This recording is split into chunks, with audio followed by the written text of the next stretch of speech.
استغفار آپ کو مصیبتوں پریشانیوں سے بچانے کے لیے اور درود شریف آپ کو سید رسول اللہ سے جوڑنے کے لیے۔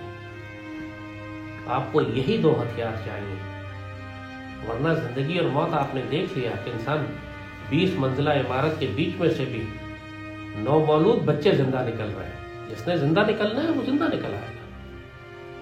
دنیا کی کوئی طاقت آپ کو نہ زندہ رکھ سکتی ہے نہ مار سکتی ہے جب تک اللہ کا حکم نہ ہو۔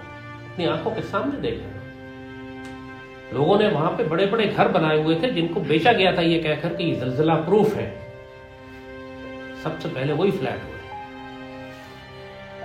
اور عمارتیں ایسی گری کہ جن کے نیچے چونٹی کے نکلنے کی گنجائش نہیں ہے، اور وہاں سے پورا پورا خاندان زندہ نکل کر آ رہا ہے۔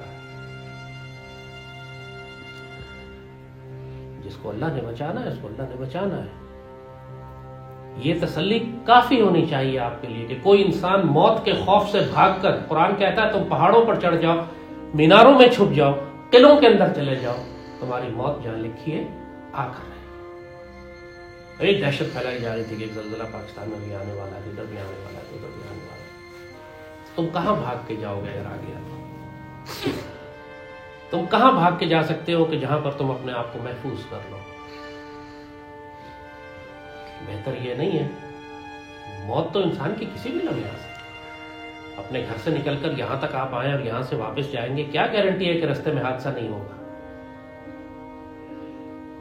ایک انسان کی زندگی، انسان کے لیے قیامت تو وہ لمحہ ہے جب اس کی موت آ جائے۔ اس کے بعد قیامت کب آتی ہے ہمیں کیا فرق پڑتا ہے اس سے؟ آپ کے پاس اتنا وقت ہے جتنی آپ کے پاس زندگی ہے۔ ہر لمحے موت کے لیے تیاری کیوں نہیں کرتے؟ ہر لمحے اس طرح کیوں نہیں کرتے؟ ہر روز اس طرح کیوں نہیں گزارتے کہ اگر ابھی میرا وقت آ جائے تو مجھے کوئی ریگریٹ نہ ہو جاتے وقت؟ کاش میں یہ بھی کر لیتا، کاش میں اس سے معافی مانگ لیتا، کاش میں اس کا قرضہ ادا کر دیتا، کاش میں ماں باپ کی خدمت کر لیتا، کاش میں ملک و قوم اور ملت کے لیے اپنا کچھ خرچ کر دیتا، کاش میں امت کے لیے، دین کے لیے کھڑا ہو جاتا۔